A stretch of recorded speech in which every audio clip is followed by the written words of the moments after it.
పాలకులం కాదు, మనం సేవకులము. పాలన చేయడానికి, అధికారం చెలాయించడానికి, నిరంకుశత్వాన్ని అమలు చేయడానికి మేము ఇక్కడికి రాలేదు. మేము పాలకులము కాదు అధ్యక్ష, మేము సేవకులము. 4 కోట్ల ప్రజలకు సేవ చేయడానికే మేము ఇక్కడికి వచ్చినాం.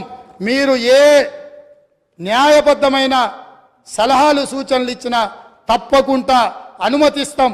ఒకవేళ ఇక్కడ మీకు న్యాయం జరగలేదు అనుకుంటే మీరు నిరసన తెలుపొచ్చు, ధర్నాలు చేయొచ్చు. ధర్నా చౌక్లో మా మిత్రుల ఆమరణ నిరాహార దీక్ష చేయొచ్చు. తప్పకుండా ధర్నా చౌక్ను తిరిగి వాళ్ళు వినియోగించుకొని ధర్నా చౌక్ను మళ్ళా ధర్నాలు చేయొచ్చని మళ్ళీ ముందుకు రావాలి. వాళ్ళలాగా నిషేధితపు ఆలోచనలు కానీ లేకపోతే ఫ్యూడల్ విధానాలు కానీ కాంగ్రెస్ పార్టీ ఎప్పటికీ అమలు చేయదు. మళ్ళొకసారి ఈ అవకాశం ఇచ్చిన మీకు, ఒక మంచి సాంప్రదాయానికి తెరలేపిన గవర్నర్ గారికి ధన్యవాదాలు తెలియజేసుకుంటూ సెలవు తీసుకుంటున్నాను అధ్యక్ష.